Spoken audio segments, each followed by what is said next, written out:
Bonjour et bienvenue, nous sommes presque en direct sur KWZ TV Lozère, votre chaîne lozérienne. Regardez cette silhouette, vous la connaissez.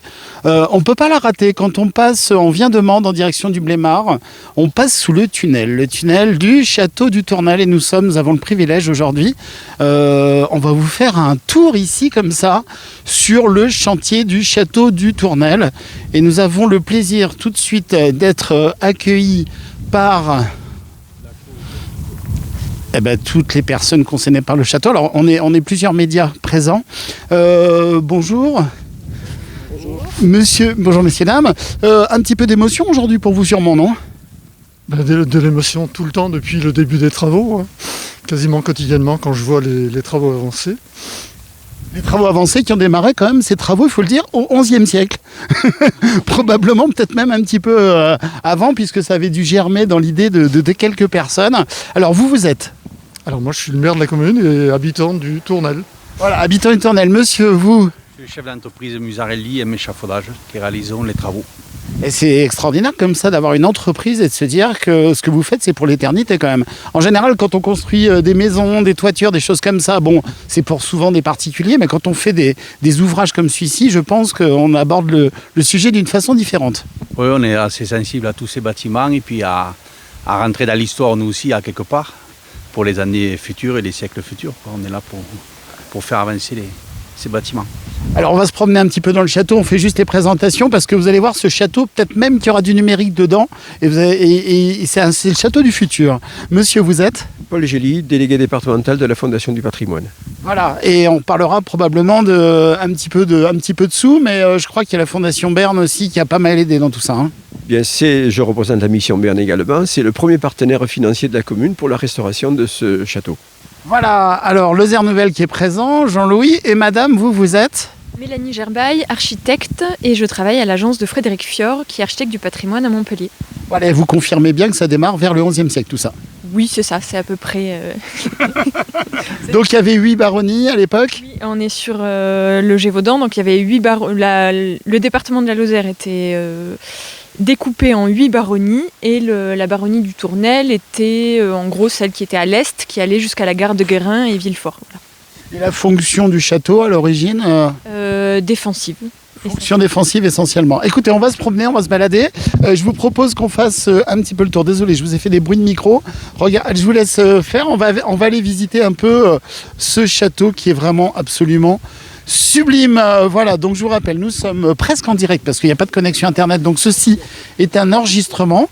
Et évidemment, je vous le diffuse. Si vous le voyez, c'est que tout s'est bien passé et qu'on a réussi à rentrer à la maison. Un petit souvenir d'ailleurs de ce château à retrouver sur KWZ TV Lozère. Vous tapez dans les moteurs de recherche KWZ Château du Tournel. Vous verrez parce qu'on y est venu quand même assez régulièrement voir ce château. Et notamment des jours où il y avait de la glace. Et c'était assez sympathique parce que là, c'était un petit peu périlleux. On a même fait des pirouettes. Vous verrez ça sur la vidéo. Alors, on se promène ici sur un site qui est fermé au public pour l'instant et qui va ouvrir dans...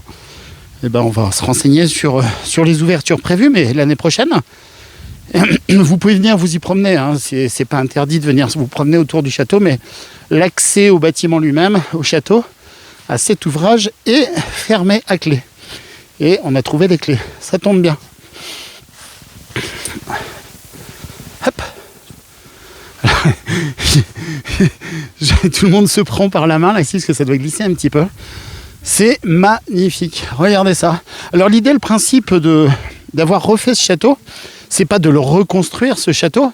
Le principe, c'est de stabiliser, viabiliser un petit peu justement tout ce qui existe au niveau de l'architecture historique, de façon à pouvoir, vous en tant que visiteur, pouvoir accéder, on va dire, presque à toutes les parties du château, voire même avec un escalier tout neuf. Je pense qu'on va aller le voir, et afin que vous puissiez monter dans les tours. Et ça, c'est quand même une grande nouveauté.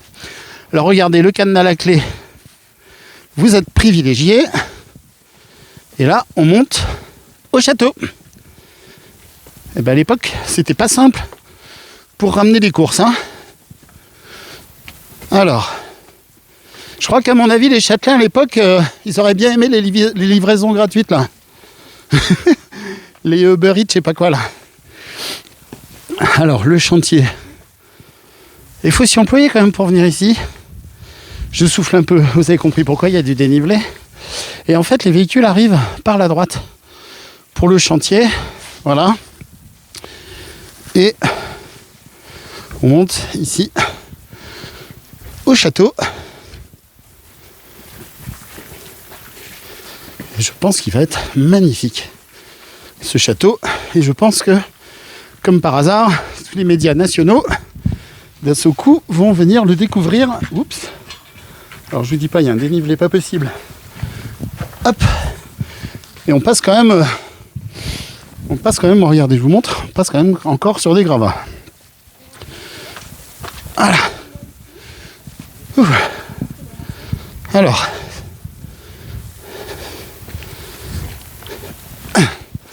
Il y a encore un peu de boulot quand même.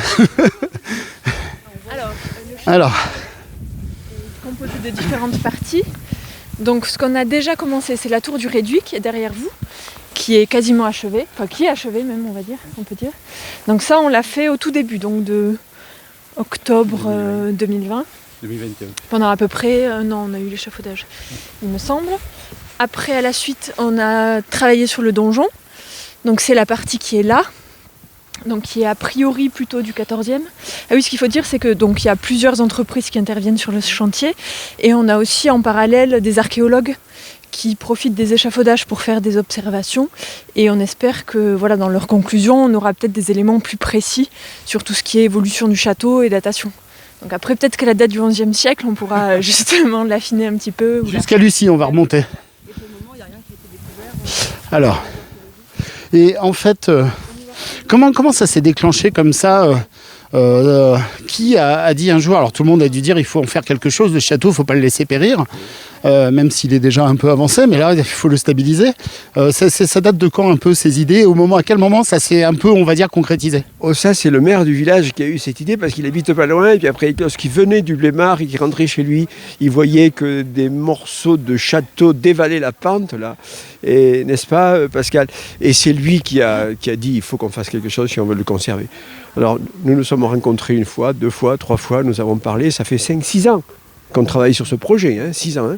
Et là, concrètement, entre le moment où on dit, bon, maintenant, ça suffit, il faut vraiment qu'on agisse tous, j'imagine que tout le monde a dû dire, bien évidemment, il faut qu'on agisse. Mais alors après, ça se passe comment? Il faut contacter... Comment ça se passe? D'abord, contacter c'est le propriétaire qui décide, et puis il essaie de trouver des financeurs. Alors justement, le propriétaire, c'est qui? C'est la commune. La commune qui est propriétaire du château. Oui, c'est pas évident, parce qu'une commune comme ça, restaurer un château... C'est pas forcément un cadeau. Mais la commune donc se met en quête de financeurs. Voilà. Donc on fait un tour de table, on a rencontré, le maire a rencontré le conseil départemental, la région, l'État, et puis nous nous sommes rencontrés, nous avons discuté de la Fondation du patrimoine et comment on pourrait intervenir, et on a sollicité, nous, la mission Berne, puisque nous sommes l'organe exécutif de la mission Berne. Donc on a présenté un dossier. Et voilà, et on a eu la chance en 2019 d'apprendre que ce chantier était retenu dans le cadre de la mission Berne pour une somme conséquente, significative, puisque nous apportons 300 000 €. D'accord. Et le budget total de restauration, c'est quoi? Environ 800 000 €. 800 000 €, donc du coup, après, il faut s'y employer quand même pour trouver les 500 000, c'est pas rien. Eh bien, on a trouvé, actuellement, on est à 85% de financement de partenaires, ce qui est remarquable. Et comme on a une souscription en cours... Alors c'est l'occasion rêvée. Comment on fait pour souscrire si on a des heureuses personnes qui nous écoutent et qui se disent mince quand même, ça serait bien que je participe? Alors là, je ne laisserai peut-être pas le répondre, mais en principe, il faut aller sur le site de la Fondation. Et puis, il doit y avoir des onglets Château du Tournel, c'est ça. Voilà. Si la personne rentre sur un moteur de recherche, Château du Tournel, Fondation du patrimoine, il va automatiquement avoir un petit onglet qui lui dit combien il veut verser, etc. C'est très facile. Voilà. C'est très facile. En plus, Noël, c'est dans pas longtemps, donc ça serait bien. Les 15 petits pourcents qui manquent. Allez, plein de belles choses. En plus, il faut qu'ils se dépêchent parce qu'ils ont jusqu'au 31 décembre pour pouvoir bénéficier de la déduction fiscale. Eh ben voilà, vous avez raison sur le financier là. Alors, ce château. Il Et oui, alors, comment ça se passe? Parce qu'il y a un moment donné, on sollicite une fondation, on sollicite des organismes, je suppose l'Europe, on sollicite beaucoup de monde. Mais qui détermine, comment on détermine le montant? Qui détermine ce montant? Qui détermine quoi, où, comment? C'est des appels d'offres? Comment ça se passe, cette histoire? Il y a eu un travail de fait en amont qui a été financé par l'Europe, les fonds européens, qui a permis de sélectionner un architecte. Nous, on a pris la précaution de garder la mémoire des ruines telles qu'elles étaient avant d'engager quoi que ce soit. On a fait travailler une boîte qui s'appelle Nuage de Points, qui a numérisé le château, avec un appareil qui automatiquement a fait des milliards de points, pas des milliards, des milliers de points. Et après, donc, on a sélectionné le bureau d'architecte Fior, qui lui, du coup, a fait une estimation des travaux à entreprendre et du coût des travaux à entreprendre. Et après, la commune, si elle veut s'engager sur les travaux, elle doit trouver des partenariats financiers, parce que mettre 800 000 €, les prendre directement sur le budget de la commune, c'est impossible. En plus, les habitants du territoire ne comprendraient pas. Mais très vite, on a été soutenu par le département, qui a identifié ce projet dans les projets d'envergure départementale, par l'État, qui est devenu un partenaire très rapide. Donc déjà, là, on avait une bonne partie des financements. Et puis la chance inouïe qu'on a eue, c'est d'avoir l'accompagnement de Paul Gély. Donc après, on a été retenu dans le cadre dis-moi, j'arrive pas. La mission Berne. Donc c'était quand même 300 000 €. Donc on voit après, avec les compléments de souscription, on arrive finalement assez vite à approcher du financement total, quoi. C'est bien d'y avoir cette prise de conscience quand même. Voilà, mais c'est vraiment un partenariat qui a été instauré depuis le début de cette opération. Pascal Bory a mené un travail de concertation préalable avant de s'engager, avec beaucoup d'acteurs du département qui ont été concertés, consultés, et avec l'architecte, avec l'entreprise. Et c'est un véritable partenariat qui a été noué. Et on se voit régulièrement, et puis on sait où on va. Et on essaie financièrement de s'en tenir à ce que la commune peut supporter comme charge.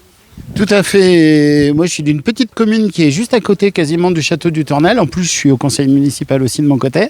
Et là, on doit refaire un petit pontet. Rien que pour refaire un pontet dans le village, je peux vous dire que c'est compliqué. Alors, refaire un château, c'est encore plus compliqué. Puis alors, nous, là, le pontet, avec tout ce qui se passe au niveau international en ce moment, le pontet, le tarif vient de monter là. Mais bon, c'est pas grave. On va le refaire quand même. Alors, il y a du soleil, magnifique.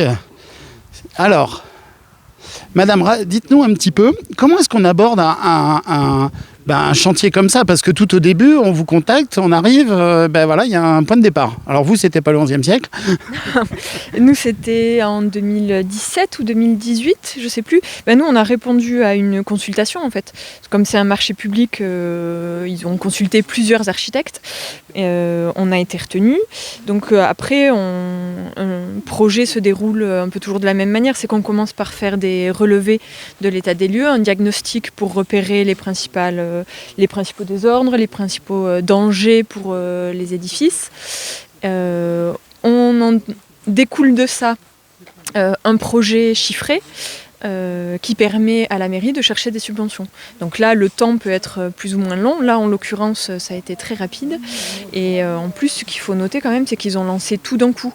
On a aussi souvent l'habitude, les mairies sont obligées de fractionner les projets pour pouvoir financer tout ça par année budgétaire. Et là, on a vraiment eu de la chance, notamment avec la Fondation du patrimoine, d'avoir un budget très conséquent qui a pu s'engager en un coup. Donc ça fait un beau projet en un seul tenant. Donc après on avance, on a obtenu le permis de construire. Parce qu'il faut un permis de construire en plus pour ce genre de... Oui. Ah oui. Oui, là c'est comme il n'est pas classé ou inscrit, c'est un permis de construire. Bon, je pense que monsieur le maire et tout autour ont dû dire OK. Oui, mais il y a l'UDAP, les Bâtiments de France, qui ont donné il fallait leur accord, donc ils ont donné leur accord, on l'a obtenu. Et quand on présente comme ça un projet, quel que soit le porteur du projet d'ailleurs, mais pour restaurer un bâtiment comme celui-ci, en général, le bâtiment de France, il dit plutôt oui, non? Enfin, si c'est fait dans les règles de l'art. C'est ça, on n'a pas le droit de faire n'importe quoi non plus, donc ils regardent, il y a quand même des dispositions qui sont à respecter ou des choses comme ça. Donc voilà, on l'a eu, et après on travaille sur le projet détaillé pour la consultation des entreprises. Alors, juste si vous permettez, il y a un moment donné, il faut se dire, ok, ce château, il est dans tel état, il y a tel pan de mur qui est effondré, telle autre chose qui menace. Il y a un moment donné, il faut définir un peu le projet, il faut faire des contours, je suppose, sur ce projet et dire qu'est-ce qu'on en fait. Est-ce qu'ici, on le condamne et puis voilà, et ici, est-ce qu'on remet une tour avec un escalier, par exemple? C'est ça. Donc ça, après, sur la partie sauvegarde des maçonneries, donc là, c'est notre travail. Et puis après, on a travaillé avec la mairie pour voir jusqu'où on allait. Donc là, l'idée, c'était de rendre le donjon, la partie haute, l'étage haut du donjon, accessible. Donc on a travaillé pour restituer l'escalier. En fait, l'idée là, donc on restaure toutes les maçonneries, et c'est aussi de permettre au public d'accéder à plus de mieux découvrir aménager le château et de pouvoir accéder à des endroits qui n'étaient pas accessibles avant. Et alors du coup, combien de temps estimé à peu près jusqu'à la fin des travaux? Alors au départ c'était prévu 18 mois, on a eu déjà 2 hivers d'interruption de au moins 6 mois, peut-être même 7, parce que l'année dernière ça a duré assez longtemps l'hiver. Donc là on repart sur notre hiver puisque le chantier a été fermé mardi. Et on espère finir pour les journées du patrimoine de l'année prochaine, c'est l'objectif. Ah oui, quand même, quand on dit ça va vite, ça va vraiment vite dans tous les sens du terme. Ça va, la pression. C'est quoi le film avec Astérix, là, quand il dit ok, on a 3 mois de construction, mais avec 2 ans de délai, non, c'est ça? Voilà, non, mais ça, c'est l'architecte qui s'avance. Il n'a pas consulté l'entreprise pour ça. Parce que là, c'est vous qui faites les miracles, mais quand même avec un savoir-faire extraordinaire. Oui, le miracle, je ne sais pas si on va arriver à le faire, mais bon, c'est un objectif. Les miracles, quand on a un savoir-faire, j'imagine. Voilà, donc nous, en tant qu'entreprise, donc on a répondu à l'appel d'offres qui a été lancé par la commune. Voilà, donc nous, notre premier objectif quand on répond à l'appel d'offres, c'est les accès pour réaliser le chantier. Oui. Ça rentre en compte surtout sur un édifice tel que le château du Tournel. Donc là, nous, on a pris le parti pris d'installer une grue que vous avez dû sûrement voir en dessous. On l'a filmé en arrivant à la Rouge, là. Voilà, c'est ça. Parce qu'il y avait plusieurs moyens d'accès par hélicoptère pour approvisionner, mais c'est très compliqué à gérer un hélicoptère. Il risque de manquer souvent des choses, tout ça. Donc, l'augmentation du prix des carburants, c'était pas une mauvaise idée de pas tabler sur l'hélicoptère, je pense. Donc là, ils ont mis des panneaux solaires pour une grue électrique, c'est magnifique. Ouais. Vous avez pas vu un peu ça? Et donc on a installé cette grue par une intervention d'une grosse grue mobile pour la monter ici, pour la monter sur la plateforme. Et donc voilà, donc avec cette grue, ça nous permet d'approvisionner les chantiers sur les différentes phases. Après, on a une entreprise aussi d'échafaudage qui monte donc tous ces échafaudages. Et ça nous permet aussi, en échafaudage, de faire des accès pour faciliter le travail aux salariés. Pour pas qu'on ait sans arrêt à descendre, à monter dans tous ces terrains accidentés. Et alors du coup, il y a un coin kitchenette et tout ça pour le confort et le bien-être, je suppose, des personnes qui travaillent ici, quoi. À l'intérieur d'une voûte, on a aménagé un petit coin pour qu'ils puissent prendre le repas à midi. Le célèbre cagadou. Voilà. Non, mais des toilettes sèches. Vous avez prévenu un peu d'humour. On a fait des toilettes sèches, voilà, pour les salariés. Voilà, c'est ça. Bon, extraordinaire. Et alors, comme je disais tout à l'heure, comment on aborde un chantier comme celui-ci? Parce que là, vous avez l'habitude déjà de travailler sur des chantiers, entre guillemets, historiques? Alors oui, l'entreprise Musarelli, ça fait 20 ans qu'on est dans les réhabilitations de monuments historiques. Voilà, on travaille principalement, nous, dans l'Hérault. Et puis maintenant, on commence à aller dans Lozère et un peu dans le Tarn aussi, à se développer. Il y a quelques pierres qui se sont effondrées en Lozère. Vous allez avoir du boulot sur quelques années si vous êtes sélectionné. Donc voilà, donc après, oui, nous, on est à peu près 50 salariés à travailler dans la société. Et on a une autre société d'échafaudage où ils sont 10 personnes à travailler. Et comment un jour votre entreprise s'est dit, je vais faire dans du bâtiment historique? C'est une volonté personnelle. Moi, je suis la 3e génération de l'entreprise. Et donc, quand j'ai repris l'entreprise de mes parents, j'avais cet objectif d'arriver dans les monuments historiques. On était une petite entreprise artisanale de 3-4 salariés, où on travaillait déjà un peu la pierre. On faisait que de la réhabilitation de maisons de village, des choses comme ça. Et puis moi j'ai passé certains diplômes, tout ça, pour accéder. Et puis en 2005, on a eu nos premiers chantiers monuments historiques. Eh ben, écoutez, bravo. Comme quoi on dit, quand on travaille, on y arrive et on fait jamais rien sans travail. Alors ici, là, on voit un escalier qui est moderne. C'est tout récent, hein, c'est une construction récente. Non, mais enfin, vous m'avez compris ou zut, on va pas couper. Non, mais je cherchais l'ascenseur, moi, en arrivant. Alors, autant vous dire, quand je dis moderne, voilà, c'est un escalier. Il est neuf. C'est voilà. un escalier qu'on a refait à l'identique avec les traces qui restaient de l'ancien escalier. Voilà, c'est pas une interprétation, voilà, c'est une reconstruction. C'est une restitution à l'identique. En fait, il restait quasiment presque toutes les marches fracturées, donc la partie qui était enchâssée dans les maçonneries de schiste, et avec les relevés, donc on a fait un relevé très précis, on a travaillé avec l'entreprise, on a fait des plans d'exécution très précis pour arriver à restituer à l'identique cet escalier.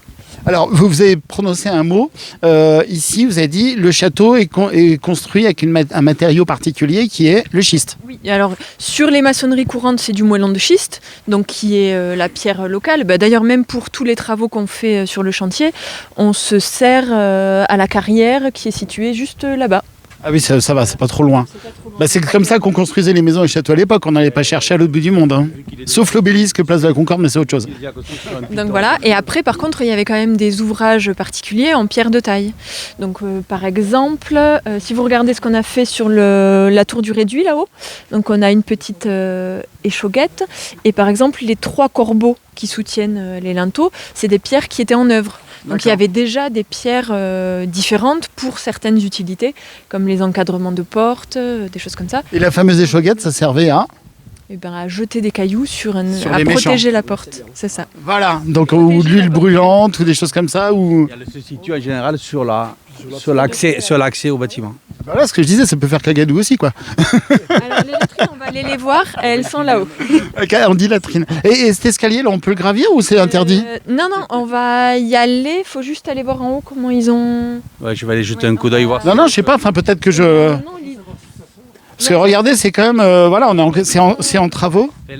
L'escalier, c'est quand même un gros travail, parce que là, on le voit fini, ça paraît tout simple, mais c'est un gros travail de dessin. Donc nous, dans l'entreprise, on a un responsable de travaux qui est appareilleur. L'appareilleur, c'est celui qui dessine toutes les pierres avant de la fabrication. Et en plus, on a un chef d'atelier aussi appareilleur, donc ces 2 personnes ont pas mal travaillé, enfin, on fait pas mal d'heures pour essayer à le restituer, à retrouver les hauteurs. On avait les hauteurs de paliers, on avait les empreintes des anciennes marches, et on avait le problème que vous voyez là sur le côté où l'escalier il tape dans une ouverture qu'on a reconstituée aussi, qu'on a restituée aussi. Donc tout ça, c'était quand même un travail très précis, et il faut saluer les salariés, mes collaborateurs qui ont fait ce travail. Travail remarquable, j'imagine, et je suppose que chaque marche est particulière, non? C'est jamais les mêmes. Ah oui, j'imagine que chacune... On a une hauteur de marche, à l'heure d'aujourd'hui, il est pas recevable, parce qu'on n'a aucune marche de même hauteur. Et voilà. Ah, il faut le retailler après? Non, il reste comme ça. Je veux dire, pour les escaliers modernes, c'est plus du tout les mêmes hauteurs, les girons, tout est fait sans aucune norme. C'était vraiment de s'adapter au plus près de l'existant d'avant. Donc même en pierre, là où on verra, ils ont laissé un bout d'une marche qui était encore en place. Donc c'est un beau travail. C'était sublime même. Qui m'inquiétait un petit peu. Et là, c'est quoi? C'est un gabarit en bois, non? Ça sert à quoi, ça? C'est un gabarit qu'on a fait sur chantier pour essayer de trouver le bon dessin de la marche. Donc ça, c'est un gabarit en bois qui nous permet après merci de me l'avancer. De restituer toutes les marches, mais une par une, parce qu'elles n'ont jamais les mêmes dimensions. C'était une base de travail. Mais à l'époque, il faisait des marches hautes. C'est quoi? C'est 30 cm de hauteur, quoi? Non.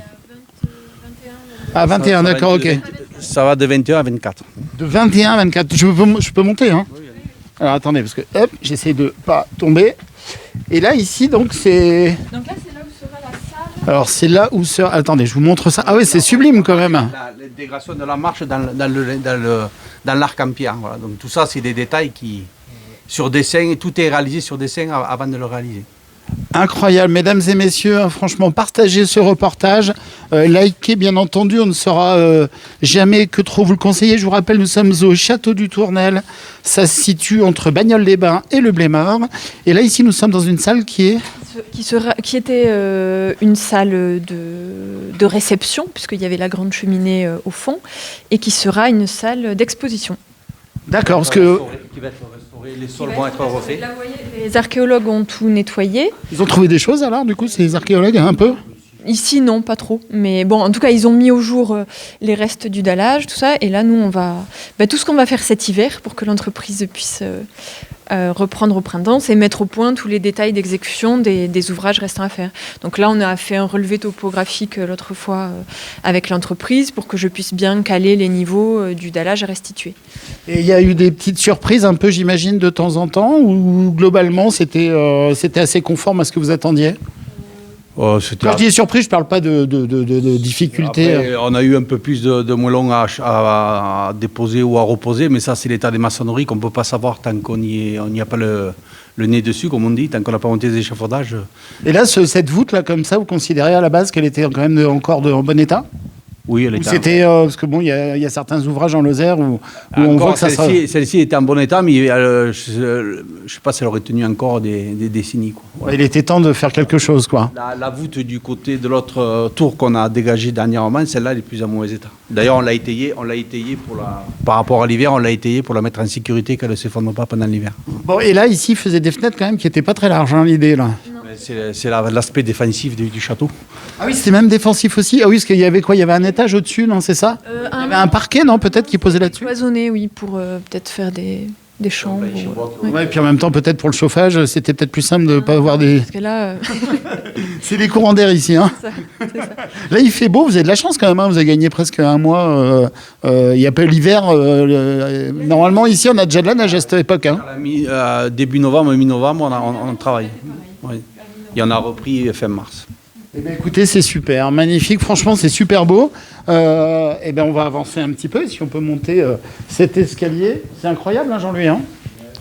C'est magnifique. Alors, en fait, je suis un peu pâteau là parce que regardez, le sol est pas du tout, plan.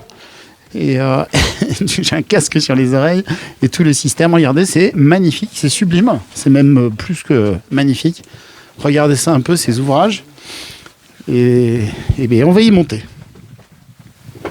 Alors, j'ai le privilège de monter sur cet escalier du château du Tournel. Regardez ça. C'est beau, hein, Jean-Louis, hein? Ah, c'est magnifique.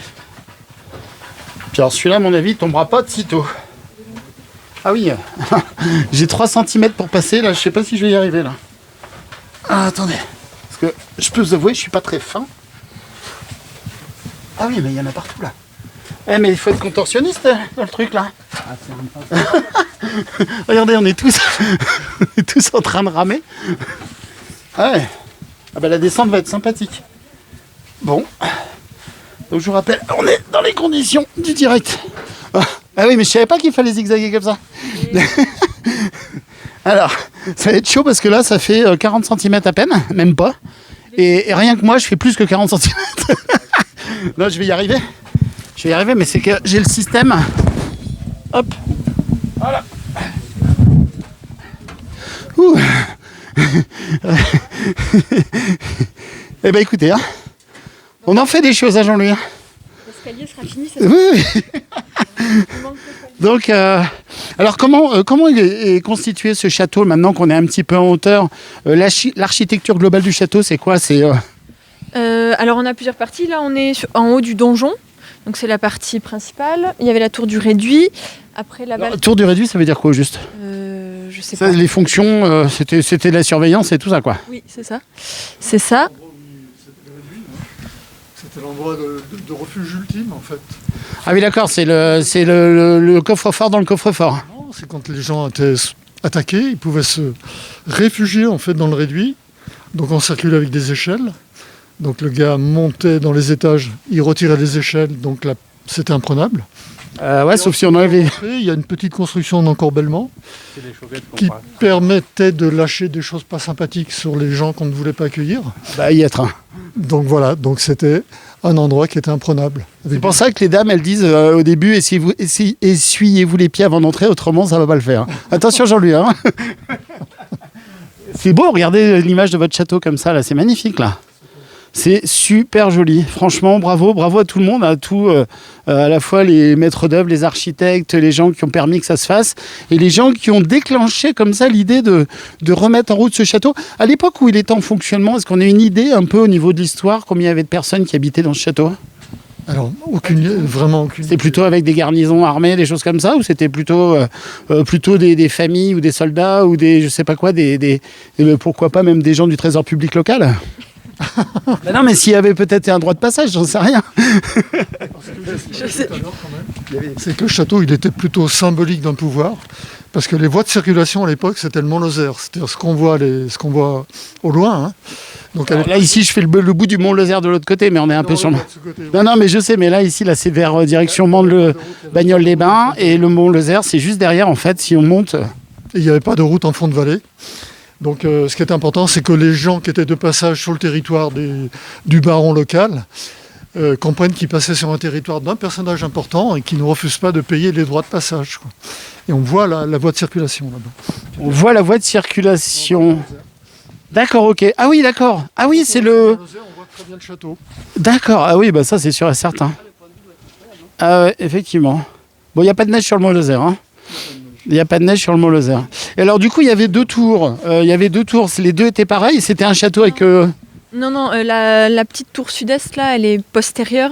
D'ailleurs, quand on va au rez-de-chaussée, on voit qu'elle a été ajoutée sur l'emprise du rempart. D'accord. À la base, il y a la maçonnerie du rempart. Celle-là, elle est plus tardive.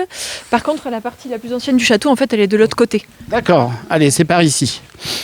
Et on voit clairement que c'était un côté défensif quand même, le truc là. Hein.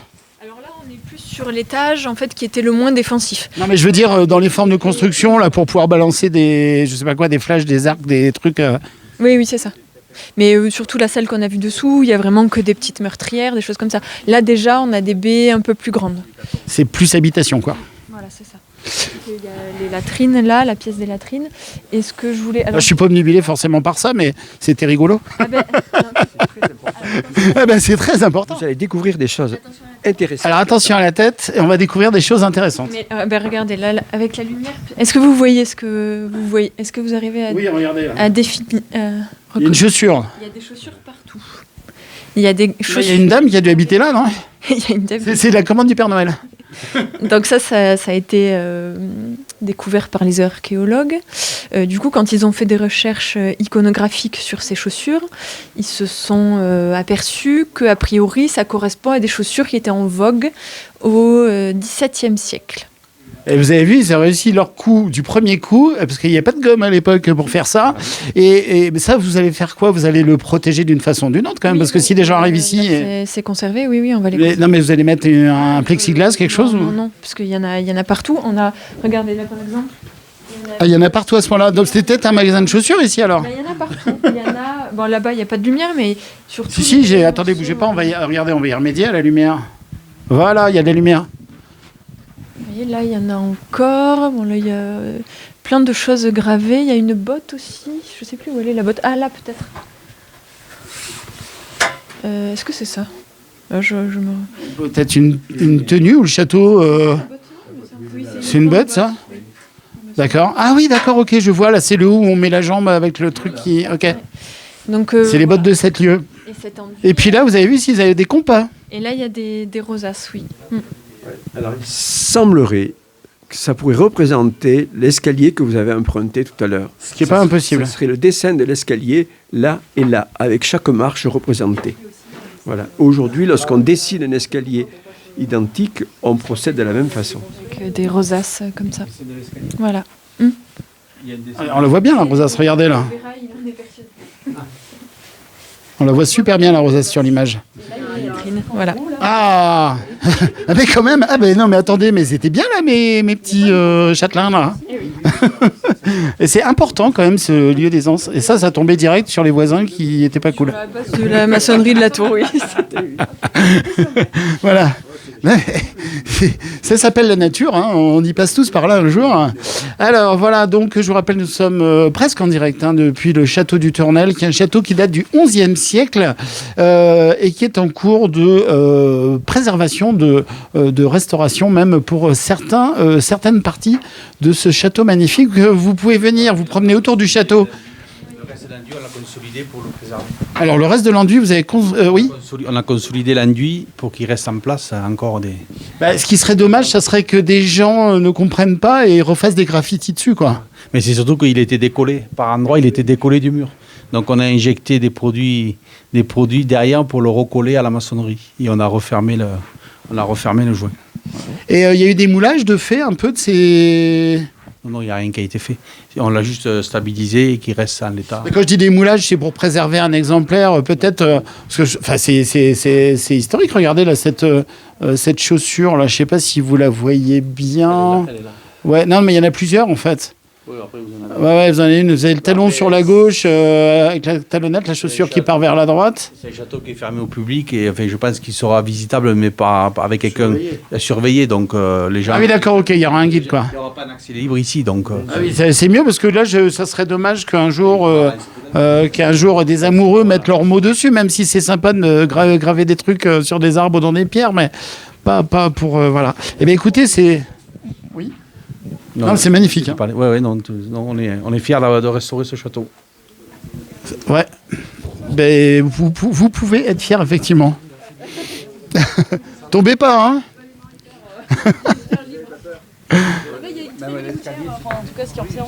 Une très jolie gouttière. Ah oui, oula. Ah ouais, mais alors il faut pas que je tombe là-dedans, là. Je vous dis pas, on a un dénivelé là. Alors, ah oui, alors. Ça, c'est une gouttière purement... Qui a été faite récemment par un artisan couvreur, Pierre Le Rouxel, qui a fait cette gouttière pour permettre aux eaux captées là-haut dans cette partie de la tour d'être évacuées vers l'extérieur du bâtiment. Une gargouille, quelque part, presque, je dirais. Encore que les gargouilles, normalement, c'est en pierre, me semble-t-il. Oui, vous avez... T'as vu, Jean-Louis, la gouttière ? À droite, là. Vous avez une superbe gouttière aussi dessus. Enfin, mais il n'y en a peut-être pas qu'une, même d'ailleurs, je ne sais pas. Il y en a deux. Il y en a une là, en bout. Ah, il y en a une ici. Alors, est-ce que je vais... Je vois pas trop, non. Ouais, s'il y a un petit peu, là, hop, si je m'avance. Ouais, mais celle de... Voilà. Et il y en a une là-bas, c'est des gargouilles en cuivre qu'on a fait faire à l'entreprise Le Rouxel, qui a le lot couverture. Et ça sert à évacuer les eaux. Parce que là, par exemple, la toiture terrasse, donc on a fait des pentes, toutes les eaux vont venir là. Bon, il va y avoir une grille. Le chantier est en cours. Hein, Ah ben, on est d'accord que c'est un chantier en cours. Et après, l'eau va partir par elle. Et on a fait des grandes gargouilles en cuivre qui vont écarter les eaux des maçonneries pour éviter que ça fasse ça ruisselle et qu'en plus, parce qu'on a beau dire ce qu'on veut, on rappellera jamais assez. Le feu, c'est une chose, l'air, c'en est une autre. Mais rien ne résiste à l'eau et avec le temps, une petite goutte plus une petite goutte, ça fait de l'érosion qui font que ça perce des montagnes, ça fait des stalactites, des stalagmites, ce que vous voulez, mais que l'eau, ça passe quoi qu'il arrive. Et ici, il gèle en plus. Alors je vous dis pas, il y a de l'eau qui s'infiltre, qui gèle. Qui peut stagner aussi et qui gèle. Donc voilà, donc on a fait des gargouilles en cuivre martelé. Et parce que c'est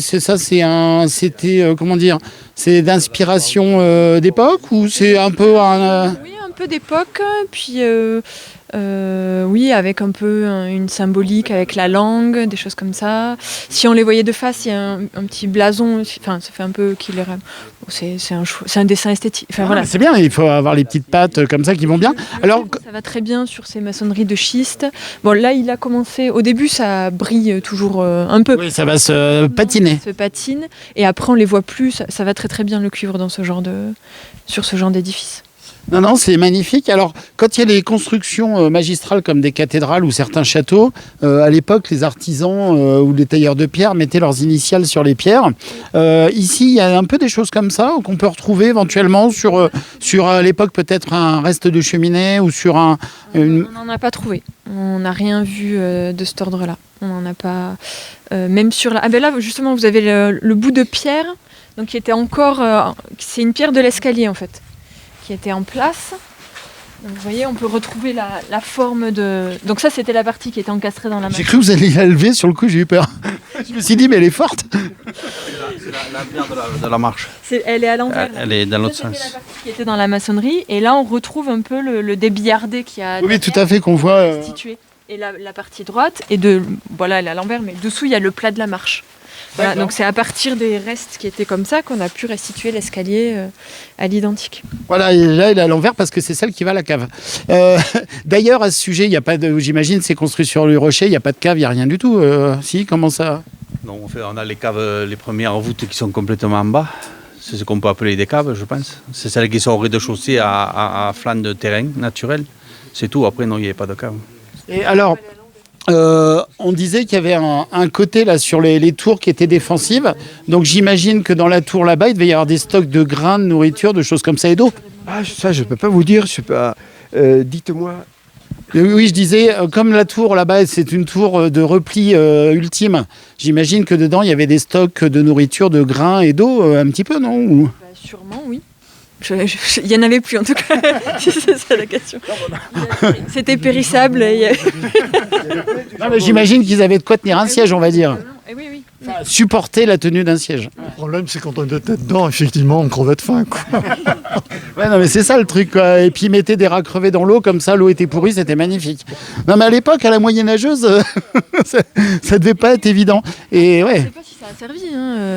Elle a été conçue comme ça. En plus, cette tour, elle a la particularité. Donc, elle est circulaire, mais elle porte.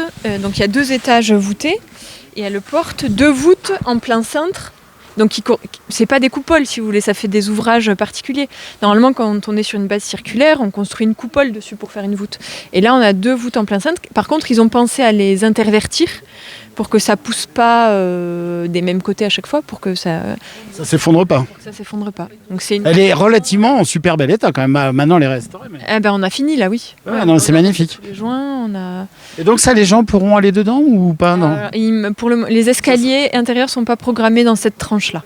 Donc pour l'instant, ça sera dans la partie où nous sommes tout de suite. Par contre, tout en haut est prêt. C'est qu'il y a déjà le garde-corps, il y a déjà la porte. Il manque que les 2 escaliers, mais le maire a envie, donc je pense que ça se fera bientôt, mais pas dans l'immédiat du chantier en cours. D'accord, mais ça serait superbe. Et le jour où il est fini, il y aura probablement peut-être un drapeau, un fanion, je ne sais pas comment... Les armoiries locales. Les armoiries du maire de la commune de Goulet-Mont-Lozère. Peut-être il y aura après au-dessus du château, pourquoi pas. Ça serait une bonne idée, ça. C'est à explorer, à voir avec le maire. Voilà.